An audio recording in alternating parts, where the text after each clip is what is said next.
तो hello student, आज हम लोग क्लास 12 के काफ़ी इंपॉर्टेंट क्वेश्चन कराने जा रहे हैं जो बोर्ड एग्जाम 2025 के लिए काफ़ी इंपॉर्टेंट है। इसलिए आप बने रहे हैं मेरे साथ। और नेक्स्ट वीडियो में मैं बहुत ऐसे क्वेश्चन कराया हूं जो कई बार एग्जाम में ये पूछ चुका है, ठीक है। और एक बात याद रखिएगा कि जितना हो सके आप क्वेश्चन आंसर को बार बार लिखिए।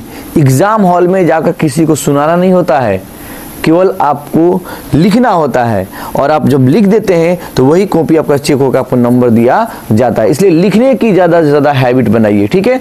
चलिए नेक्स्ट हम आप लोग क्वेश्चन कराने जा रहे हैं, काफ़ी इंपॉर्टेंट होने वाला है। और ये आज का जो होगा डी एंड ए ब्लॉक का, डी ब्लॉक का बहुत सारे क्वेश्चन कराने वाले हैं एग्जाम में जो आता है, ठीक है।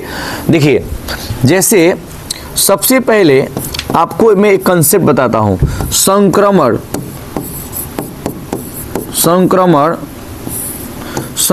तत्व। देखिए पहले समझ लीजिएगा पहले, और असंक्रमण तत्व, संक्रमण और असंक्रमण तत्व, ठीक है। संक्रमण को बोलते हैं इंग्लिश में ट्रांजिशन एलिमेंट। क्या बोलते हैं? Transition element, transition element.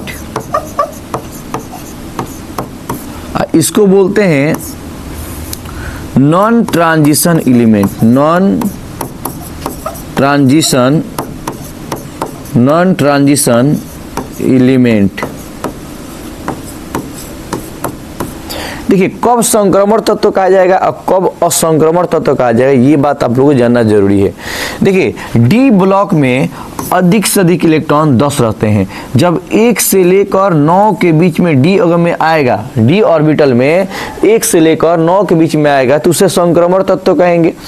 और डी में 1 से लेकर यानी यहाँ पे 10 इलेक्ट्रॉन अगर है, 0 का या 10 इलेक्ट्रॉन है, तो याद रखिएगा कि इसे असंक्रमण तत्व कहा जाता है। अब ये 3D होगा, 4D होगा, ये 3D 10 हो जाएगा, 4D 10 हो जाएगा, 5D 10 हो जाएगा। यानी डी में जब 10 रहेगा तो असंक्रमण तत्व यानी नॉन ट्रांजिशन एलिमेंट। और जब डी में 1 से लेकर 9 के बीच में आएगा तो उससे बोलेंगे संक्रमण तत्व। पहला क्वेश्चन जो एग्जाम में पूछ सकता है कि ZnCdHg को असंक्रमण तत्व कहा जाता है, क्यों? इसके लिए पहले आपको इलेक्ट्रॉनिक विन्यास जानना होगा, ठीक है। इलेक्ट्रॉनिक विन्यास निकालने से उससे स्पष्ट हो जाएगा कि यह संक्रमण तत्व या असंक्रमण तत्व है, ठीक है। इसलिए देर न करेंगे, डायरेक्ट हम अपने क्वेश्चन पे आते हैं।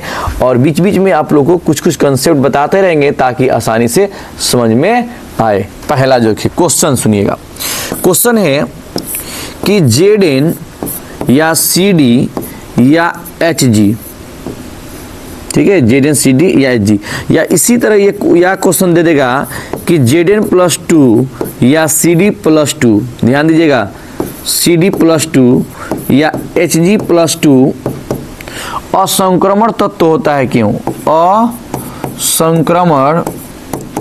असंक्रमण तत्व। असंक्रमण तत्व बोलते हैं non transition element, non transition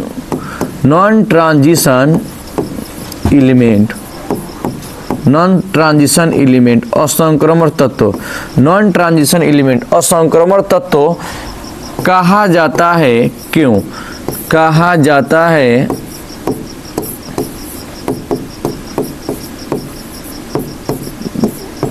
क्यों? ये क्वेश्चन को याद है, ZnCd या Hg या Zn+2 Cd+2 या Hg+2 को असंक्रमण तत्व कहा जाता है, क्यों? यानी नॉन ट्रांजिशन एलिमेंट कहा जाता है, क्यों? बस सिवाय आपको देखिए एक बात और बता रहे, यहाँ पे केवल दे देगा, ये भी दे देगा, क्वेश्चन दे देगा, यहाँ समझिएगा, ऐसे भी क्वेश्चन दे देगा। देखिए, जब यहाँ कलर प्रॉपर्टी से भी क्वेश्चन दे देगा कि यही क्वेश्चन को पूछ देगा कि ZnCd या Hg या किसी एक का Zn+2 Cd+2 या Hg+2 के लवण सफेद होते हैं, क्यों? तो आपको कोई भी अगर इसके रिलेटेड क्वेश्चन देता है तो फर्स्ट काम में पहले इसका इलेक्ट्रॉनिक विन्यास लिखेंगे। इलेक्ट्रॉनिक विन्यास लिखने से स्पष्ट हो जाता है कि यह क्वेश्चन का आंसर यही सब मिलेगा जब इलेक्ट्रॉनिक विन्यास आप लिखेंगे कि इसका डी ऑर्बिटल पूर्ण रूप से भरा है या आंशिक रूप से भरा है, पूर्ण रूप से भरा होगा या आंशिक रूप से भरा होगा, ये तब पता लगता है जब इसका इलेक्ट्रॉनिक विन्यास निकालते हैं। इसलिए इलेक्ट्रॉनिक विन्यास काफी इंपॉर्टेंट है, ये बात याद रखिएगा। अब सुनिएगा, सबसे पहले ऐसे क्वेश्चन के लिए हम क्या करेंगे, देखिएगा ऐसे क्वेश्चन अगर आ जाए तो क्या करेंगे। देखिए अगर 1 से लेकर 9 के बीच में रहेगा तो इसको बोलेंगे आंशिक, आंशिक यानी पार्शियल, आंशिक रूप से। अगर डी में 10 हो जाए तो बोलेंगे पूर्ण रूप से, पूर्ण रूप से, ध्यान दीजिएगा। अब क्या करेंगे, देखिए जेडन उठाएंगे, जेडन इसकी परमाणु संख्या 30 होता है, यानी इसका 30 होता है, जीन का परमाणु संख्या 30 होता है, इसका 48 होता है और इसका 80 होता है। तो जेडन उठाएंगे, अगर बाबू जेडन उठाएंगे और इसके लिए सबसे पहले एक नोबेल गैस आर्गन AR18 का उपयोग करेंगे, आर्गन AR18। अब देखिए इसका 3s2 यानी 4s2, देखिए 4s2 3d10 हो गया, 18 2 20 20 10 30। चूंकि आप लोग को ये बात जानना होगा कि अगर यही क्वेश्चन को ये ना देकर अगर प्लस में दिया होगा +2, तो ध्यान दीजिएगा, ध्यान आपको एक बात देना है कि अगर जितना प्लस होता है उतना इलेक्ट्रॉन घटाते हैं और इलेक्ट्रॉन ऊर्जा के घटते क्रम में घटाते हैं, और जितना बाबू माइनस अगर किसी एलिमेंट पर आता है उतने इलेक्ट्रॉन को जोड़ देते हैं, ठीक है ना। ध्यान दीजिएगा, यहाँ 2 को प्लस है तो ऐसे करें, देखिए आर्गन AR18 3d ये हो जाएगा 10, अब 4s2 2 प्लस है 2 इलेक्ट्रॉन घटा लेंगे। अब ये 2 इलेक्ट्रॉन यहाँ है, 2 इलेक्ट्रॉन घट गया तो ये क्या हो जाएगा, हो जाएगा 0। क्या हो जाएगा बाबू, आर्गन AR18 3d10। क्योंकि ये आपका हेल्प ऑफ नोबेल गैस से ये मैं लिख रहा हूँ, कितने लोग को नहीं बाबू ये पता होगा, तो आप इस तरह पढ़े जरूर होंगे, कहीं ना कहीं जेडिन को 30 बोलेंगे ऐसे 1s2 2s2 2p6 3s2 3p6 4s2 3d10। गिन लीजिए बाबू, 2 2 4 6 10 10 2 12 12 6 18 18 2 20 20 10 30। तो इसके भी लास्ट में क्या रहा है, 3d10 आ रहा है, और यहाँ भी क्या है बाबू 3d10 आ रहा है। तो ये आपका शॉर्ट वीडियो हो गया, लॉन्ग हो गया, बहुत ही ओल्ड हो गया, समझ लीजिए, ठीक है ना। अब उससे इलेक्ट्रॉनिक विन्यास निकालने से चीज कंफर्म हो गया है कि इसके डी में 3d में कितना है, 10 इलेक्ट्रॉन है, यानी इसका मतलब कि पूर्ण रूप से भरा होता है। 3d में क्या है, देखिए 10 इलेक्ट्रॉन है, तो 3d में अगर 10 इलेक्ट्रॉन होगा तो बोलेंगे यह पूर्ण रूप से भरा होता है। तो लिखेंगे बाबू, इसका आंसर होगा कि इसका इसी से स्पष्ट है, इसी मतलब इलेक्ट्रॉनिक कॉन्फ़िगरेशन, इलेक्ट्रॉनिक विन्यास, इसके इसी से स्पष्ट है कि इसका d ऑर्बिटल पूर्ण रूप से भरा होता है, इसलिए यह असंक्रमण तत्व होता है। चलिए तो हम आंसर लिख दें और आप लोग लिखिए मेरे साथ साथ, बस इतना याद रखिएगा कि साथ साथ चलने वाले ना रास्ते क्यों भटकते हैं, क्योंकि आप लोग ना भटकिए, मेरे साथ जुड़ रहिए एग्जाम में, एग्जाम भर, ठीक है। देखिए बाबू, लिखेंगे कि इसका इसी से, इसी फॉर इलेक्ट्रॉनिक कॉन्फ़िगरेशन, इसका इसी से स्पष्ट है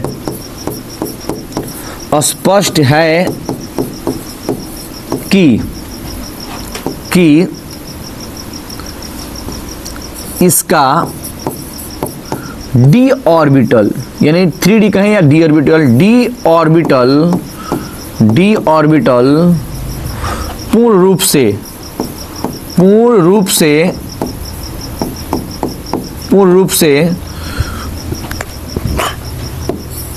भरा होता है,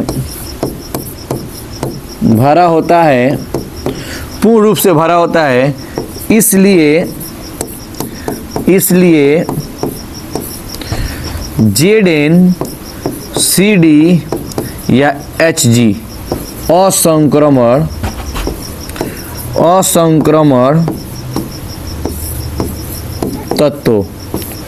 असंक्रमण तत्व कहा जाता है, असंक्रमण तत्व कहा जाता है। यहीं तक ये बातें नहीं रुकती है, मैं एक बात और आप दोस्त इसमें इंक्लूड करना चाहता हूं, एक बार और बात जोड़ना चाहता हूं कि ये जो है Zn Cd Hg यह ग्रुप 12 का सदस्य है, जैसे Zn Cd और ये Hg। जमाना कदरदान होगा, जमाना कदरदान होगा। इसकी परमाणु संख्या 30, इसकी परमाणु संख्या 48 और इसकी परमाणु संख्या 80। इसका मतलब है कि अगर Zn में 3D10 आया तो सब में 10 आएगा, बल्कि इसमें 3D 4D 5D इस तरह से आता है। ठीक है, तो ये हमारा आंसर कंप्लीट हुआ यह क्वेश्चन का कि ZnCdH2 को असंक्रमण तत्व कहा जाता है। क्यों? अगर प्लस वाला पूछेगा तो प्लस वाला हम लोग लिखेंगे, अगर प्लस वाला नहीं पूछेगा तो हम यही देख लेंगे, कहेंगे कि यहाँ इसका 3D ऑर्बिटल पूर्ण रूप से भरा होता है, अतः यह असंक्रमण तत्व है होता है। ऐसे क्वेश्चन एक बार क्वेश्चन बैंक में दिया हुआ है कि CD+2, यदि एक क्वेश्चन बैंक में क्वेश्चन पूछा हुआ है CD+2 के लवण सफेद होते हैं क्यों, तो डायरेक्टली अगर ऐसा क्वेश्चन देता है तो आंसर सेम टू सेम यहां तक रहेगा। ऐसे क्वेश्चन दे देगा कि CD+2 के लवण सफेद होते हैं क्यों, तो इसका आंसर यहां तक रहेगा और लिख देंगे इसका इसी से स्पष्ट है कि इसका d ऑर्बिटल पूर्ण रूप से भरा होता है, इसलिए इसका लवण सफेद होता है। ठीक है, काफी इंपॉर्टेंट है, याद रखिएगा। अब देखिए नेक्स्ट क्वेश्चन को हम कराने जा रहे हैं, याद रखिएगा है ना, ये d ऑर्बिटल का, ये d ऑर्बिटल का क्वेश्चन है कि और है जिसको बोलते हैं जैसे कि संक्रमण तत्व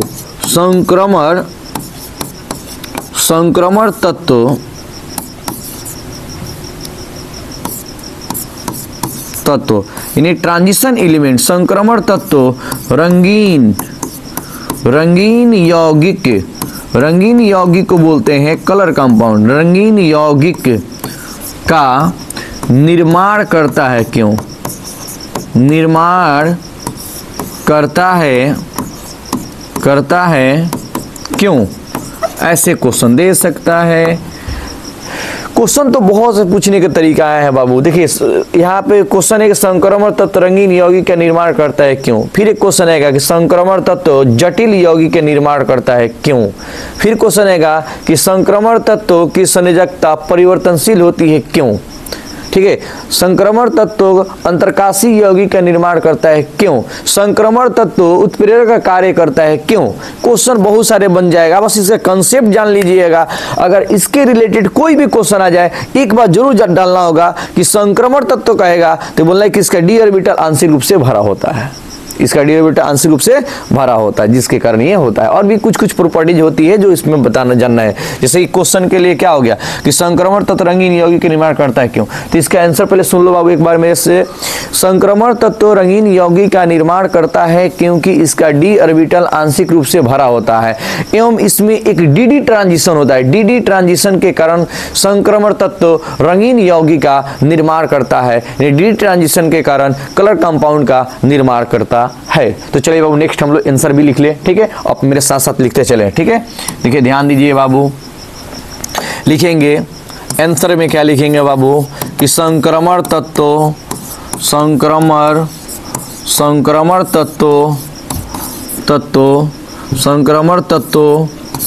रंगीन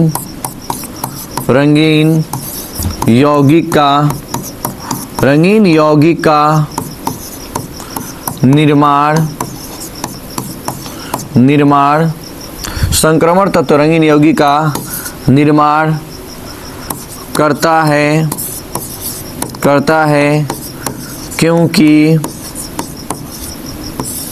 क्योंकि इसका d ऑर्बिटल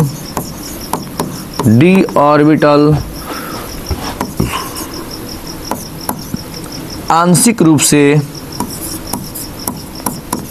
आंशिक मतलब होता है पार्शियल, आंशिक d ऑर्बिटल आंशिक रूप से भरा होता है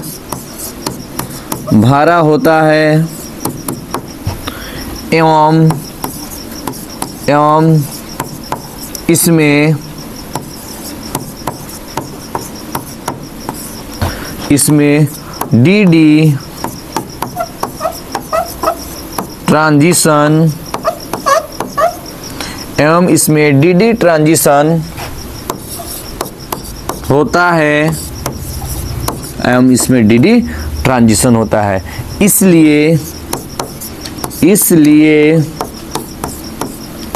इसलिए रंगीन यौगिक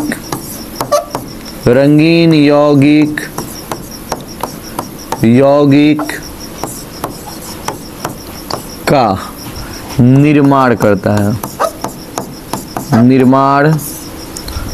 है।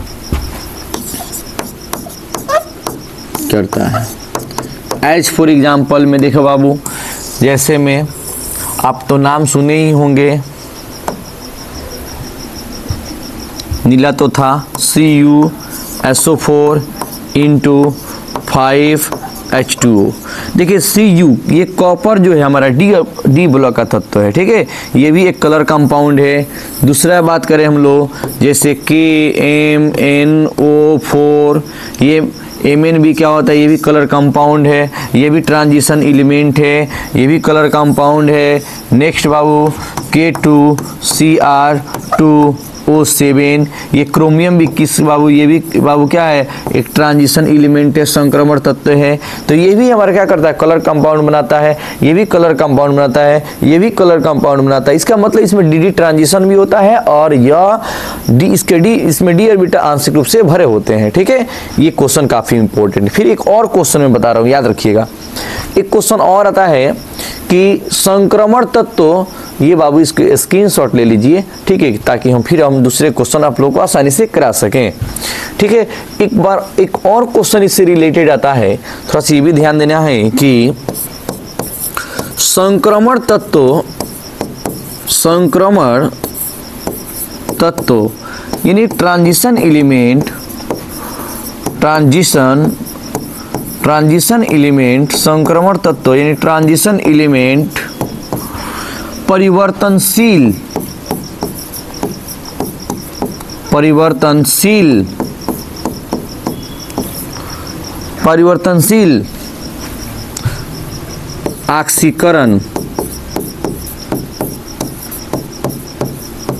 ऑक्सीकरण अवस्था या संयोजकता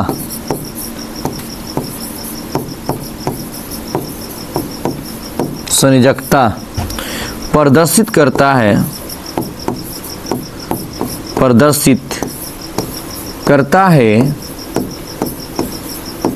क्यों? प्रदर्शित करता है क्यों? ऐसे क्वेश्चन दे देगा, क्यों ऐसे क्वेश्चन दे देगा। सबसे पहले ऐसे क्वेश्चन के लिए सबसे पहला काम है कि हमारा फर्स्ट ऑफ ऑल आपको ऐसे क्वेश्चन के लिए कोई भी एक एलिमेंट उठाएंगे और देखेंगे कि इसका डी ऑर्बिटल भरा है, पूर्ण रूप से भरा है कि आंशिक रूप से भरा है, और जिसका डी ऑर्बिटल पूर्ण रूप से भरा होगा उसका संयोजकता और उसकी ऑक्सीकरण अवस्था फिक्स होगा, ठीक है।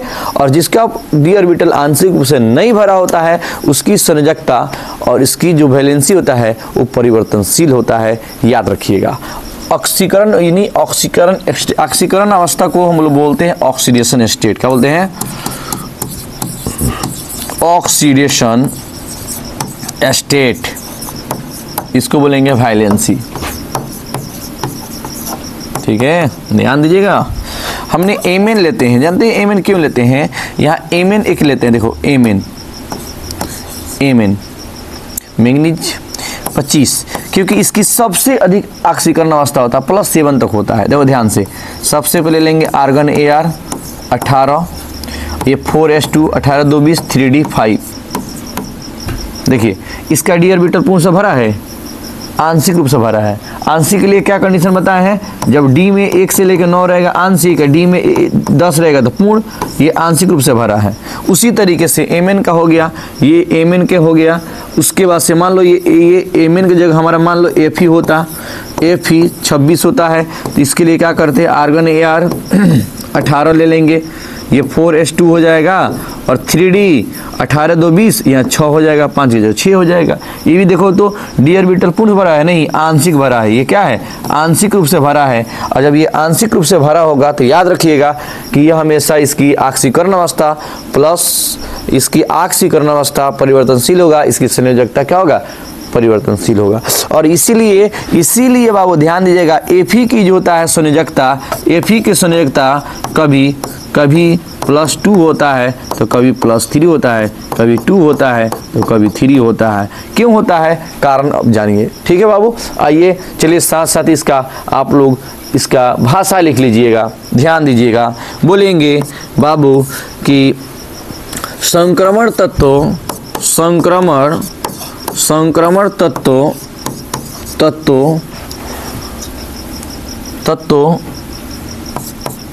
परिवर्तनशील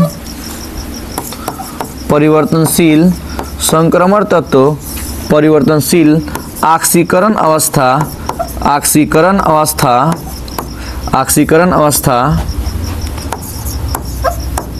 प्रदर्शित करता है क्योंकि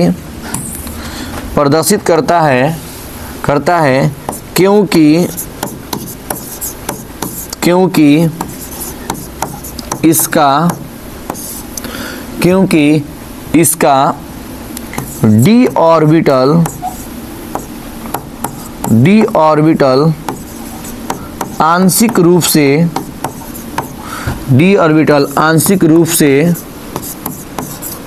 रूप से भरा होता है। और एग्जाम्पल आप लोग सामने देख चुके हैं।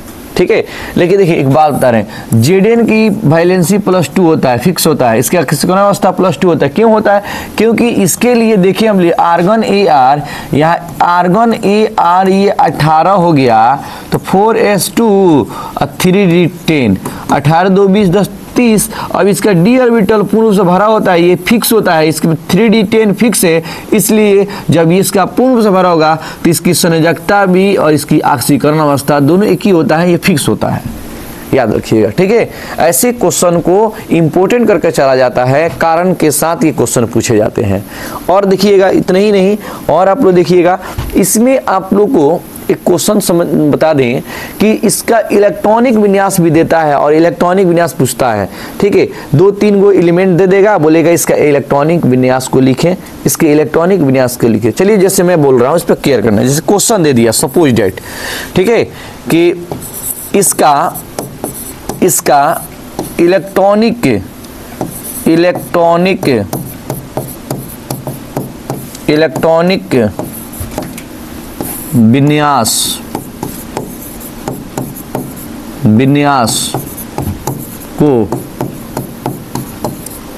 लिखें। इलेक्ट्रॉनिक विन्यास को लिखें। पहला जिसे मान लो दे दिए बाबू यहाँ पे कि Cu+1, दूसरा दे देगा बाबू Fe+2, तीसरा दे देगा Cr क्रोमियम +2।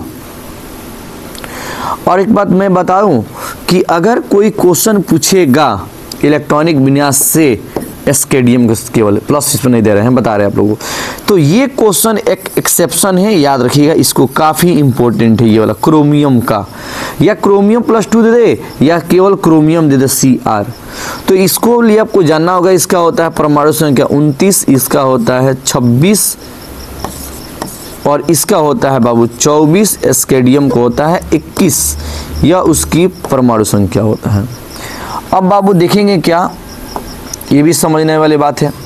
कॉपर के लिए बोलेगा कॉपर की परमाणु संख्या 29 होता है, इसके लिए नोबेल गैस आर्गन AR18 का यूज करेंगे। और बाबू पहले कॉपर का निकाल लीजिए, 4s2 3d9, देखिए ध्यान दीजिएगा, लेकिन इस पे +1 है। और यहाँ देखिएगा मैं एक बात बता रहा हूँ, इस पर केयर करेंगे। आर्गन AR18 एक होता है अर्ध भरे तथा पूर्ण भरे के नियम, कहता है कि अर्ध भरे तथा पूर्ण भरे अन्य ऑर्बिटल के तुलना में अधिक अस्थायी होता है। तो एक इलेक्ट्रॉन इसमें चला जाएगा तो ये अर्ध हो जाएगा, ये पूर्ण हो जाएगा, एक इलेक्ट्रॉन ये ट्रांसफर कर देगा एक इलेक्ट्रॉन, तो क्या हो जाएगा 4s1 3d10। ध्यान दीजिएगा आर्गन AR18 और बाबू 3d10 पहले लिख लेंगे, अब 4s1 और यहाँ देखिए एगो +1 कॉपर पे ना, तो एगो वहाँ पे क्या करेंगे माइनस के घटा लेंगे, एक इलेक्ट्रॉन क्या बच जाएगा बाबू, आर्गन AR 18 लिख देंगे 3D10। ये हमारा हो गया कॉपर +1 का इलेक्ट्रॉनिक विन्यास। ये भी इंपॉर्टेंट है, ठीक है। ये भी अर्ध भरे पूर्ण भरे के, ये भी एक बात याद रखिएगा, लेकिन सबसे ज्यादा इंपॉर्टेंट ये भी इंपॉर्टेंट याद रखिएगा, ठीक है ना। अब देखिएगा नेक्स्ट आप लोग थोड़ा सा इस पर केयर करेंगे, ये वाला बहुत इंपॉर्टेंट, ये भी हो गया, ये ज्यादा इंपॉर्टेंट है। अब बात मैं करूं कि एफी का कुछ नहीं करना है। एफी के लिए आपको अगर जिसका जिसका भी लिखना है, यहाँ देखिए बाबू मैं करता हूँ, बताता हूँ। देखिए एफी का लिखने के लिए एफी यहाँ लिख देंगे 26, आर्गन AR 18 +2 है ना, +2 यहाँ रखिए, देखिए +2 यहाँ रखिए। आर्गन A 18 4s2 3d6 हो गया बाबू। देखो आर्गन AR ये हो जाएगा 18, 3d6 पहले हो जाएगा। अब 4s2 जो है ये 2 को प्लस है, 2 को इलेक्ट्रॉन को घटा लेंगे। अभी जैसे 2 इलेक्ट्रॉन को घटाएंगे ये हमारा हो जाएगा 0। ये क्या आ जाएगा, आर्गन AR 18 3d, ये कितना हो जाएगा बाबू, ये हमारा 6 हो जाएगा, ये 6 है, ये बच जाएगा 6। तो ये आर्गन यानी Fe हो जाएगा, Fe +2 का इलेक्ट्रॉनिक विन्यास। अब आ गया बाबू Cr, क्रोमियम का देखेंगे तो Cr क्रोमियम के 24, ये देखो बाबू आर्गन AR 18, 4s2 3d4। आइए एक रूल लगा लीजिए यहाँ, अर्ध भरे तथा पूर्ण भरे के नियम। बाबू ये एक इलेक्ट्रॉन यहाँ चला जाएगा, एक इलेक्ट्रॉन यहाँ चला गया तो क्या बचेगा, आर्गन AR 18 4s1 3d कितना हो गया, कितना हो गया बाबू, 3d हमारा हो गया 5। अगर प्लस नहीं दिया हो, अगर यहाँ प्लस दिया है तो प्लस के लिए, और क्रोमियम केवल पूछेगा तो क्रोमियम क्या करेंगे, क्रोमियम को यहीं पे लिख देंगे। अगर +2 हम दे रहे हैं यहाँ पे या +1 दे रहे हैं, यहाँ +1 रहेगा तो यहाँ क्या करेंगे, आर्गन AR 18 ये कर लेंगे 3d5, 4s1 में से एक इलेक्ट्रॉन घटा लेंगे, ये हो जाएगा कैंसिल, केवल 3d5 बचेगा। अगर 2 इलेक्ट्रॉन घटाना होगा तो इसमें से निकाल लेंगे तो हो जाएगा 3d4 हो जाएगा। 3 इलेक्ट्रॉन घटाना होगा तो इसमें से निकाल लेंगे 3 तो हो जाएगा 3d4, क्योंकि इसमें से एक चला गया और इसमें से 2 चला जाएगा तो कितना हो जाएगा, 5 में से 2 गया 3 तो 3d3 हो जाएगा। ऐसे क्वेश्चन आने वाले हैं। प्लस देखिए सिंबल सुनिए, इलेक्ट्रॉनिक विन्यास निकालने के लिए ये सबसे इंपॉर्टेंट है। जितना प्लस चार्ज दिया होगा उतना उसमें से माइनस कर लेंगे, और जितना माइनस दिया उतना उसमें जोड़ देंगे, प्लस हो जाएगा। ये बात होता है इलेक्ट्रॉनिक विन्यास में, ठीक है, ध्यान दीजिएगा। नेक्स्ट क्वेश्चन को हम लोग देखेंगे तो ऐसे क्वेश्चन इंपॉर्टेंट बनते हैं, और आप लोग क्या करेंगे, इसको स्क्रीनशॉट ले लेंगे, ठीक है, नोट्स बनाने में काम आएगा। क्योंकि लिखने को बार बार हम हैबिट बता रहे हैं, बार बार हैबिट कीजिए कि वो हम इसको कैसे लिखें कि वहाँ जाने के बाद से लगभग 2 घंटा में ही लिख कर कॉपी हम सबसे पहले बैठ जाएं, ठीक है, याद रखिएगा। और फिर यहाँ देखिए इसका भी स्क्रीनशॉट ले लीजिए, ठीक है, देखिए यहाँ इसका ले लीजिए स्क्रीनशॉट, ठीक है। फिर इसके बाद से क्या करेंगे, यहाँ ये भी क्वेश्चन है, इसका भी स्क्रीनशॉट ले सकते हैं। फिर हम लोग क्या करेंगे, इसका भी स्क्रीनशॉट बाबू ले सकते हैं, ठीक है, इसका स्क्रीनशॉट ले सकते हैं। अब ये हमारा हो गया, काफ़ी इंपॉर्टेंट क्वेश्चन रहा, ये बात आप लोग समझना है, ठीक है। यदि वीडियो पसंद आए तो लाइक, सब्सक्राइब एवं शेयर जरूर करें, और ख़ास करके आप अपने दोस्तों के पास जरूर भेजिए जो अभी तक ये वीडियो उन लोग के पास नहीं पहुंचा है। आप लोग मेरा सपोर्ट कीजिए, और क्योंकि आप लोग हैं तो हम हैं, इसलिए आपके सपोर्ट से ही हम आगे बढ़ सकते हैं और कुछ अलग करने का, है ना, आप लोग के लिए जज्बा लाएंगे। मिलते हैं नेक्स्ट वीडियो में, ठीक है, चलते हैं, बाय बाय, टाटा।